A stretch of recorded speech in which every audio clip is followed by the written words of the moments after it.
All right, welcome back to another amazing episode of AI Data Mastery, where we continue to explore how AI and data are reshaping B2B businesses. Just want to say a quick thanks to our couple sponsors, Data Accelerator and Evolve with AI. We appreciate you. I'm your host, Jason Renaud, and today I'm really excited because today's guest is literally building flying machines that literally change the way we move things, right? So today we have Sarah Abdi of Parallel Flight.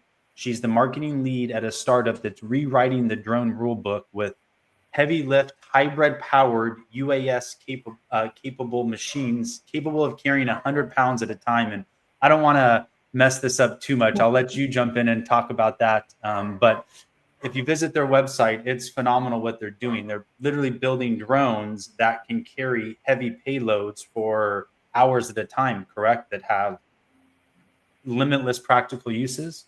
Yep, that's correct. Wonderful. Can you tell us a little bit maybe a brief background on yourself, and then maybe jump in and tell a little bit of background on the company and how it was founded and why it was founded? Sure. Yeah, absolutely. So, thanks for having me on. Appreciate the opportunity.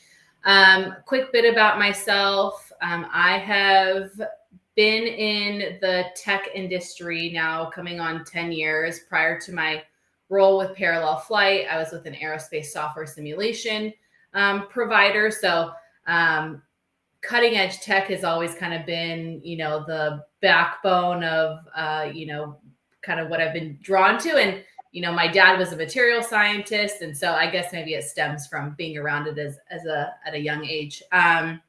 So I've always been, drawn to emerging tech, cutting tech. And that is how I joined Parallel Flight 4 years ago. We were founded in 2018, really in response to the California wildfire crisis.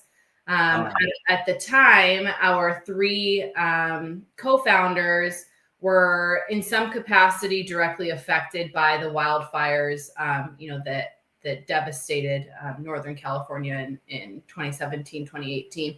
And so, as they tell the story, but as they saw archaic helicopters flying overhead, trying to dump water, as fires are closing in on their homes, they realized that there had to be a different way, a more efficient way to supply the front lines of these wildfires. So after some conversations and contacts with folks at the Department of Interior, they realized that there was a major technology gap in the way that drones were being utilized, and really just how we were, tackling wildfire in general.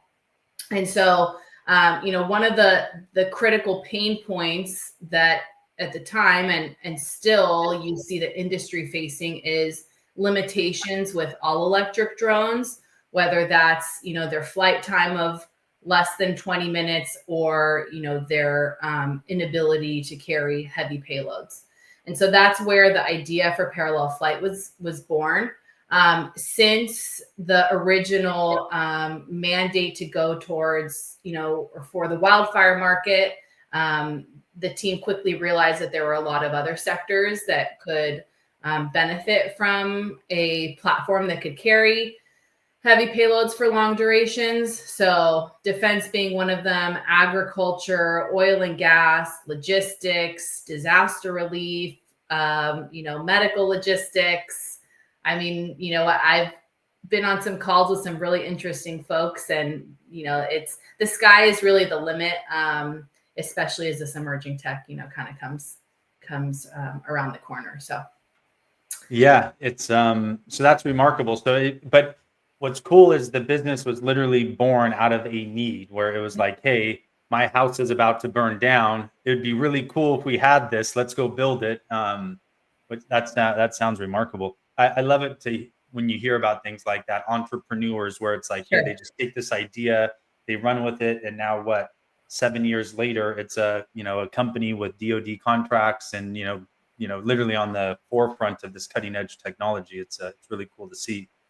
And then, like you said, as it started to grow, it's almost limitless with with unmanned, vehicles, the drones and everything else, what was just, a cool little flying thing that, somebody attached a camera to, Yep. right, 7 years ago, to now actually making deliveries. And I mean, there's just so much that can be done with it.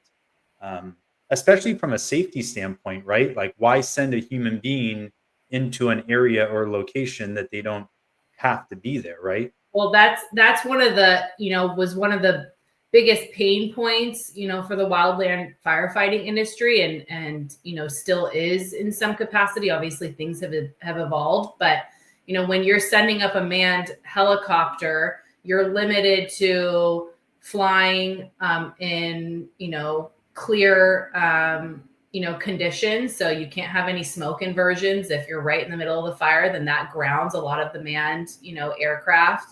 And then also pilots, right? I think they have it's a typical 8-hour workday. So beyond the 8 hours, they're not allowed to fly. And so when you introduce unmanned aircraft, you're completely taking away the risk of life, right? Because although it's not the intention to lose an asset that you're sending into a fire, it's a lot better to lose an aircraft than it is to lose human life. And so there is a huge safety component in introducing unmanned tools to various sectors. So Yeah, well, and like you're saying, it's, obviously you have the emergency sector, but even just, inspecting a oil refinery plant, or I mean, there's just, now that you started thinking about it or rattling those off, it's like, wow, there's just so many places. Even just being here in San Diego, you see, like, you constantly see my wife and I were doing a walk by the beach, but they were inspecting the cliffs, right? So you have people inspecting cliffs for landslides, rock slides, things of that nature, where you had like fire trucks out where it looked like they were inspecting the cliffs, but all of that, again, you can completely minimize or reduce or completely get rid of the potential for human loss, correct? yeah, and another component of it is right. I like to think of drones as not replacing helicopters, but augmenting them, in a way. For example, in a mining application, like maybe they need to get a small tool that somebody left behind that's 50 miles away, instead of sending a helicopter, which is cost prohibitive. And then like you have the risk to life is you can just send a drone. Like most components are less than 100 pounds and it's there within 20 minutes. It's completely autonomous. In a uh, offshore, like Coast Guard type application, right? Something's happening to somebody offshore. You can send a drone out, have it drop a deployable raft right away before the Coast Guard can get there. So your response time also is a piece in the efficiency of what drones can offer. Well, that's a really good point too. Um, So now let's jump into the fun part, which is, I guess, your bread and butter, which is marketing this wonderful technology, right? Because that's like we were talking about on the pre-show. It's not like, hey, let's just run a Facebook ad and DoD is going to see it, or somebody at the DoD is going to see it and want to use our technology. Um, can you dive in a little bit and talk to the audience about how you approach marketing a new technology like this, where you're, I mean, trying to establish relationships and probably dealing with what, a 3 to 6 month buying cycle, if not more? Yeah. I think 3 to 9 months it would be our typical buying cycle. I mean, I think when you are engaging in B2B selling, and really for us, an aircraft of this size that is not a hobby drone and it's not a consumer drone, right? We have, regulatory things that we have to follow, whether it's, through the FAA or another, body of some sort, is striking relationships. And so I actually really like LinkedIn as a first platform of choice because it helps from a branding perspective, right? But also if you have your team members on there, striking conversations. And I think, most everybody, I mean, to be candid, that's how you reached out to me, was on LinkedIn, right? So it's a really great place for, folks to connect from a business standpoint. And then there's, the traditional, avenues, depending on, what you're trying to sell, your trade shows, which are great. I don't like to think of trade shows as you're going to go there and you're going to spend a lot of money and you're going to walk out with a sale. It's more of a branding exercise, and, people know about you and you strike relationships. So yeah, those are a couple things that we like to do. And then, there's obviously ad spend and things like that go into it as well. So When you say ad spend, is that are you spending money on LinkedIn ads specifically? Are you doing, Facebook and social media ads? What type of ads do you guys utilize, or what yes, have you found are the most efficient? sure. So, I mean, I think the algorithms have changed a lot, the past several years. So you used to be able to pump money into Facebook, for example, and get, 7 to 10x, ROAS. That's not really the case anymore. But for LinkedIn, we do like to spend, some money on LinkedIn. And, I think from a startup perspective, right, budget is always a concern. It's not, something that we can just go pump thousands of dollars a day into. But we do, and I like to selectively, target different audiences, whether we are operating globally, or our intent is to operate globally. So whether I'm spending some money to target some folks in Australia, or target a specific industry, oil and gas or agriculture, for example. LinkedIn has some really robust functionalities that allow a marketer to kind of dig in where you want. Very interesting. And yes, I agree. It's LinkedIn and those nuances that allow you to be specific to job titles and things like that. The only problem with LinkedIn is the limitations, right? You have to run ads, but then you have the connection limitations, and now you're, only connecting with, say, 30 people a day.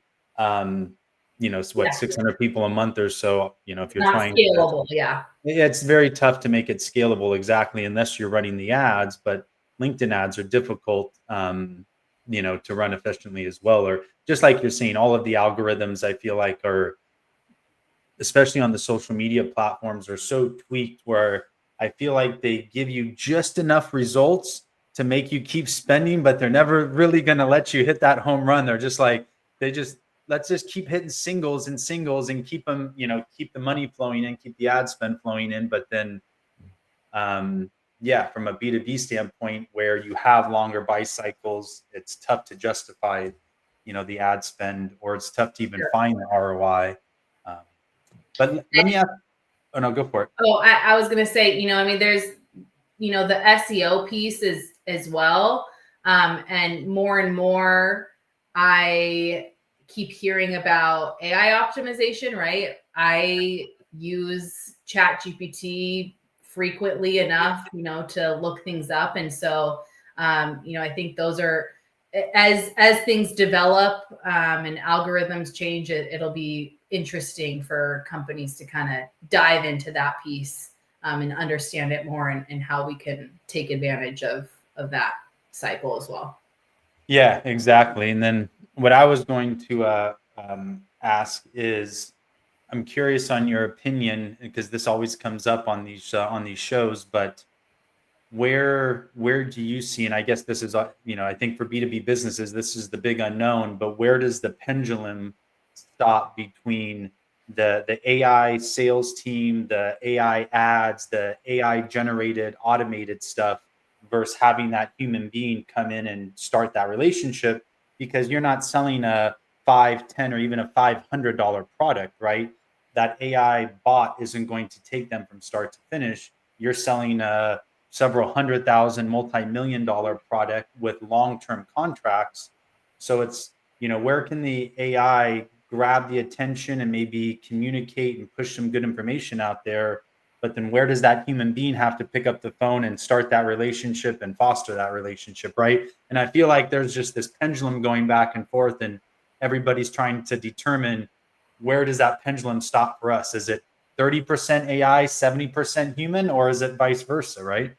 Well, I mean, that's a great question and comment. And it's funny that you say that, right? We all get a lot of emails, whether it's somebody, selling a product or services. And I find that I have been noticing more emails written with AI, and like sometimes you can tell and sometimes you can't. And I am much less likely to respond to an email if I think that it's outright AI written, because I'm like, well, the person didn't really put that much effort into trying to win my business. And so, however, maybe they email me 4 or 5 more times, and at some point then I'll respond if I like what they're trying to put forth. But yeah, it's kind of an interesting conundrum. And I think there's certainly benefits, to AI.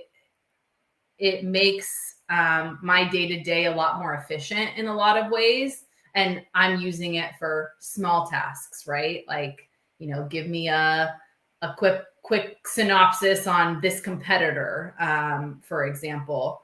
But I do think, especially for B2B, the relationship piece is really huge. And especially when you're working with, big corporations, and the government, and right, like a lot of those folks might not be on LinkedIn, or they might not check their LinkedIn, often enough. So you kind of have to get that face to face. And there's obviously, different avenues. We talked about trade shows being one of them, depending on which government agency you're trying to go after, right? They do exercises, they do different, but it's you kind of have to, go through the maze, if you will. So Do you guys have a dedicated sales team or staff, or like a business development, SDR, sales development representative, full time there, or does that fall on you too? that right now, that is me and one other person that, are wearing multiple hats. So, I mean, marketing, in my opinion, feeds directly into the sales cycle. And it's nice for me to have some direct visibility into what we're doing on the sales side, because it informs how I want to change our marketing strategy and our campaign strategy. And so I think it's always really good for, marketing teams or marketing leads to be, whether you're doing it all yourself or, it's a cross-functional role and you're working with a team, to be looped in tight with them. Because ultimately marketing's role, is to brand, but it's to help fill the pipeline, for your sales team. And so what you're doing, directly affects that. Yeah, I got you. So keeping your kind of finger on the pulse of the sales team, what's going on, what are the rebuttals, what are the hiccups, what are the, problems that the sales team is running into? Because I agree, because a lot of the times, like if you can back up a step or two, you can adjust the messaging and hey, maybe address some of those rebuttals, address some of those concerns in the marketing and the messaging, the reminders that go out before the appointments, things like that, to help solidify and just avoid some of those negative conversations, to keep keep them going in the right direction. So then at some point, then obviously it sounds like yourself or somebody's picking up the phone and calling that person. Obviously your marketing's attracting the attention, but once you have their attention, you're trying to get them from that attention to an actual human connection and human relationship as quickly as possible, right? Yeah. And for us, just because of the nature of the product that we're selling, right? Like, we have a questionnaire or an intake form, if you will, that guides us on, the qualification level of a potential customer. And so that also makes a difference in, whether we pick up the phone, whether we schedule a discovery call, whether, whatever the situation is. So trying to be informed, as much as we can on what the situation for our customer is, what type of application they have, what they're trying to solve, what their timeline is. When you're selling a drone of this size is all informative. So. Gotcha. Kind of off topic, but are you guys selling the drones, or do you lease them, or do you sell them, or is it strictly a sale? But both. So we do unit sales, where we're selling the drones. We will also lease them. And we also have drone as a service type structures. So if there's companies that want drone services, but they don't want to have a pilot on board, or, they don't have the capacity, to actually full on run the operations, then we will do it ourselves or partner with a regional partner that can fulfill the needs of the customer. Gotcha. Because you said your marketing is on a national, even a global level. There is no geographic restrictions to obviously wherever the phone can fly and is needed, correct?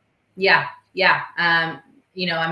North America is obviously, where we're based. We're based in our headquarters are in Northern California, but yeah, we're seeing a lot of interest from Japan to Nigeria to Australia to, the global market is pretty big for us. So. Wow, that's remarkable. What do you see? I know you had mentioned like algorithms and social media and stuff, but what do you foresee as some potential issues or problems in growing and scaling in the next couple of years? Yeah, no, that's a good one. I think it's, there is, at least in the drone industry, there's a lot of noise right now, right? There's a lot of companies out there that are trying to emerge or introducing new products. And so the biggest thing from a marketing perspective is making sure that we differentiate ourselves. And for me, the biggest piece in that is building credibility, right? We are, and it's taken us, we were founded in 2018. So it's taken us almost 7 years to get to market, because building hardware is a lot different than building software. And so we are reliability testing the snot out of our drone so that it fails on our watch. You're literally like just crashing them into walls and seeing if they break and stuff. We have dedicated test cells. Our engineers are tinkering. They're putting it through the paces.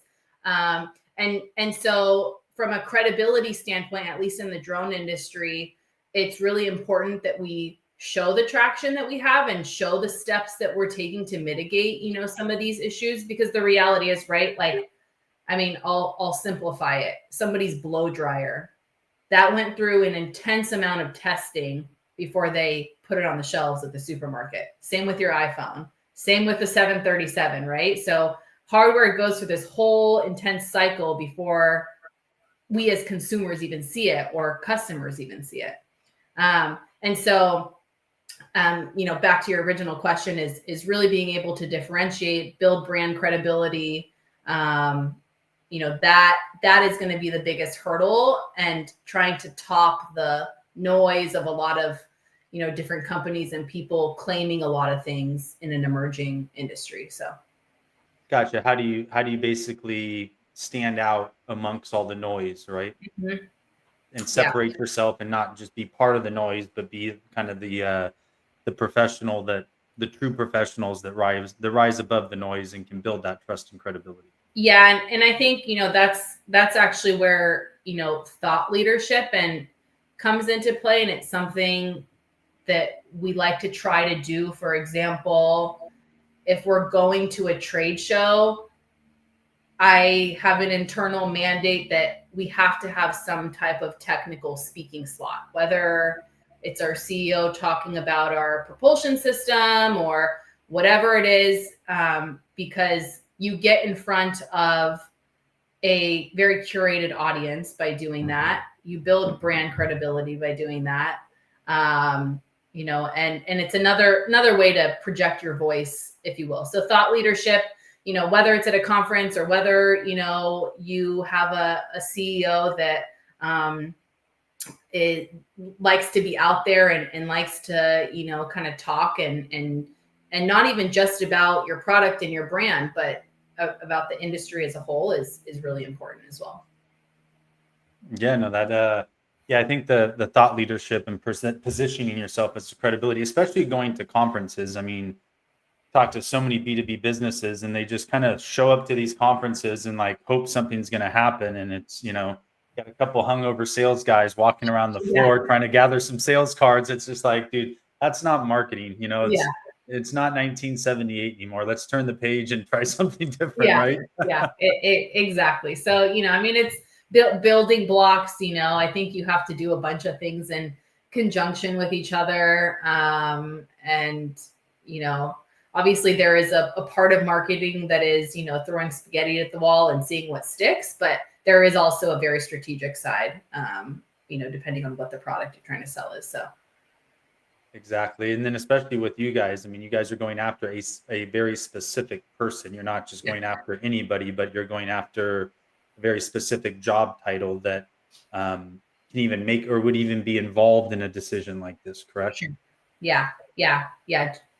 And Exactly. then correct me if I'm wrong, there's probably multiple stakeholders or decision makers on a decision like this. I mean, one of my guests a few weeks ago was a lady, Kara Jane, who's like, I think her company was Hunt Big Sales, but Mhm. she was saying that if the product that you're selling is worth more than $100,000 a year on an annual basis, there's typically at least 6 decision makers involved. And if you're selling a product 500,000 to a million or more, there could be upwards of 20 decision makers involved that you have to sign off on. So it's how do you, you know, going back to trust and credibility from a B2B standpoint, how do you get in front of all those 20 decision makers and how do you try to build those relationships or if not build relationships, at least build that trust and credibility and position yourself as the authority when, you know, do you have to sit there and try to email 20 different people and build Yeah. relationships? Or is that where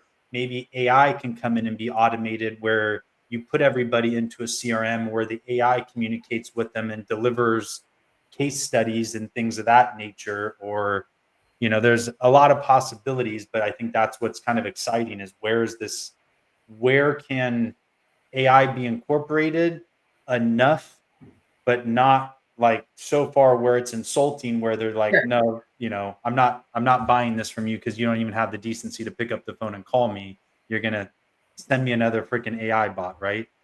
Yeah, no, and I think that's a great point. Like, right, using and I guess to back up, it differs by agency in my experience, but yeah, there are certain thresholds, right? Like if you're above 250K, like, you know, more than 2 people have to have their eyes on the approval of that purchase, and then, you know, upwards from there, your group, your approval group expands quite a bit. But I think using AI to push out case studies and content, and right, what's the rule of thumb? It's like 13 touches before you can try to, you know, convert, you know, a potential lead. So using AI to help you become more efficient in your day-to-day, absolutely. Like it'll be way quicker for me to press one button and send out 50 case studies to 50 emails and try to sit there and spend 2 hours of my time and, you know, do it myself. But I think when you're from a B2B standpoint, like it's really important that you strike the relationship with somebody inside of the company that you're trying to sell to, for example, that is going to be your champion. And typically for us, that is going to be somebody on the technical side that really understands the benefits, you know, of our offering and, you know, how they can really utilize it, and is going to go try to, you know, champion it alongside you to upper management for those, you know, buying approvals. So Yeah, it's it's just about knowing the customer, right? Or knowing your potential customer or Yeah. prospect, who's going to be involved in the decision, who are the, what are their job titles, and then, even having the forethought to, while you're on the phone with that original champion, like, hey, what are the emails of the other decision Yeah. makers that are going to be on the call? I want to make sure they're included. I want to make sure everybody has the information. I want to make sure nobody's left out. Like little tactics like that make a big difference. Especially again when you're dealing with, like you said, a 6 to 9 month buy cycle. I mean, that's what like 180 days in there. It's like how Mhm. many impressions are you getting? Are you just relying on a weekly follow-up call, or are you getting one impression per day through programmatic marketing or emailing or these other avenues? Yeah, and I think, right, like, from a sales perspective, it's the job of a salesperson to identify what the pain point of the customer is, right? So then if that's relayed back to marketing, it's like, okay, well, how do I curate a blog? How do I curate a white paper or a case study or whatever it is that kind of hits on that pain point that now I can send out to the, broader mass. And I'm all for, and I think again, that's where AI comes in handy as well, is like recycling content in a way that you're regurgitating the same, like core info, but you're not sitting there and rewriting the same thing in 7 different ways. So, that's another avenue AI can help as well. Absolutely. Yeah. I mean, doing all the research, putting together your executive summaries or your Yeah. proposals, once you get the kind of the framework of the prompts, I mean, even like before this show, I have my AI prompt set up. So I literally go in and I say, hey, set me up for success on this next episode with Sarah. Here's her LinkedIn URL. Here's her company website. And then it literally spits me out like 2 pages Yeah. of some questions to ask, the intro.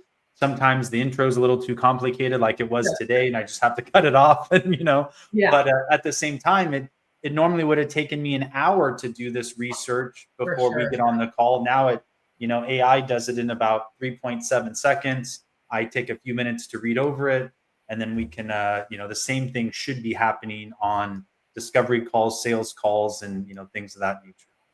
Yeah, work smarter, not harder. So Yeah, exactly. What about things like voice AI for customer service, or having somebody picking up the phone 24/7? Have you guys started to look into and incorporate anything on a voice AI from a voice AI perspective? we haven't looked into that yet. However, as we start deploying more drones and we have more customer support, I could definitely see that being a first touch point. Even if it's just, to, guide somebody to the right person. I mean, most of the time a customer is going to have a dedicated account rep. But as you grow and scale, there's pain points in doing that, and there's hurdles. Yeah, So that account rep can't be available 24/7, but you could exactly. have a 24/7 AI concierge that, can probably handle 75% of the Sure. call. And then the customer service rep just handles the higher level, the Yeah. more expensive problems, quote unquote, can be handled by the human. But that's a that's a really good point. Trying to make everybody as efficient as possible. That, and nowadays with voice AI, there's no excuse to ever miss a call or send somebody to voicemail, Yeah. or, especially from a business standpoint, every call should be picked up and, handled and directed with care. And especially for us, right, working on a global scale, you know, um, it's a whole lot more efficient than me being up at 3 a.m. to, jump on a call. Granted, sometimes I'm going to have to just do that, but, having AI as a tool in my toolbox is very helpful, and it's been game changing in a lot of ways. So I'm very curious to kind of see how it evolves. And I mean, I've already heard of some really awesome tools, even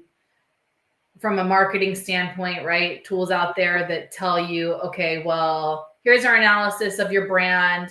Do this and this and this. Write a blog post, do a LinkedIn post, do a Facebook post, whatever it is. Like, this is what you should do to, increase your visibility or whatever the goal is. So there's some definitely cool tools out there. Yeah, and they're only getting cooler by the day. Yeah, exactly. Well, awesome. Well, we're this has been a phenomenal episode. I really appreciate you sharing your insight, getting to know more about parallel flight, getting to know about more about how your some B2B marketing tactics in terms of, thinking outside the box, using email, using LinkedIn, positioning yourself, starting those relationships, and kind of, um, I don't want to say taking that old school guerrilla tactic, but it's, with B2B, that is still a lot of it is Yeah. because you have to have that human relationship. But I think there's a lot of good information. Plus, it's a really cool company to learn about. I mean, drones and everything. You see, even now, I know this doesn't apply to you, but even the at the LCC, the high school football game, they had a drone show after homecoming, which Yeah. I I thought was mean, pretty cool. There's like 100 drones doing the logo. They had a football guy making a pass, and the drones go dark, and then they light up again over here, and the yeah, other guy catching the pass. And I was just like, I mean, it's at a high school football game, right? We're not talking the Padres game or anything crazy. It's literally sure. a high school football game. So it's the It's super cool, and it's accessible, right, to do at a high school football game, which I think is your point. I mean, wait until you see um, flying banners being flown by drones. That is coming. So There, um, that makes sense, right? Instead of the airplanes and the helicopters sure. driving down the beach or Yep. whatever, right? And they're LED banners, so it's not even just a static one. So yeah, I mean, there's some really cool stuff on the horizon. Well, Yeah, what we'll have to do is, and uh, some of our guests, I tell them like we'll have to revisit this and do another show in like yeah, 6 or 12 months from now and kind of recap on what's happened within the drone industry, sure. what's kind of transpired from B2B marketing and all that type of stuff. But we'll obviously have to stay in touch and reconnect in a few months and do a recap and see if our predictions were somewhat correct. Absolutely, that sounds great. Cool. Before we sign off, I used to ask if you have any book recommendations, but I know a lot of people are into podcasts and stuff nowadays. But from a business standpoint, is there either a book that you would highly recommend, or possibly a podcast that you listen to that you'd recommend to our listeners? There is a book that I love called um, it is by a guy named Steve Houghton, and it's called Rich Routines, Simple Habits That Enrich Every Area of Your Life. And he's a really interesting guy, self-made from the ground up. And so he just kind of goes through his, tidbits on financial health and spiritual health and physical health. And it's a book that I really enjoyed and I like to recommend to a lot of people. So I would definitely recommend checking it out. Repeat the author's name again. Steve Houghton, Houghton. Perfect. I'll find it and we'll link it in the just show description or something along those ones. But that's a good recommendation. I actually haven't heard that one. You get a lot of the typical, Rich Dad, Poor Dad, 7 Habits of Sure. Highly Effective People, or some podcasts and stuff. But awesome. I'll have to check that one out. Really, Yeah. really appreciate the recommendation. Yeah. Thank you again for your time. Greatly appreciate it. I know you're busy and work and kids and everything. So appreciate you taking 30 to 60 minutes here today and sharing your experience with the audience. For anybody that wants to learn more about Parallel Flight, you can go ahead and visit their website, parallelflight.com. Connect with them if you have any need for their products or services. Don't forget to like or subscribe to our show on whatever platform you're watching it on, YouTube, social media, anywhere. And Sarah, thanks again for your time. Once again, don't forget to like and subscribe and stay tuned in another couple of days for another episode. And thanks everybody for tuning in, and take care and talk to everybody soon. Thanks, Jason. Thank you.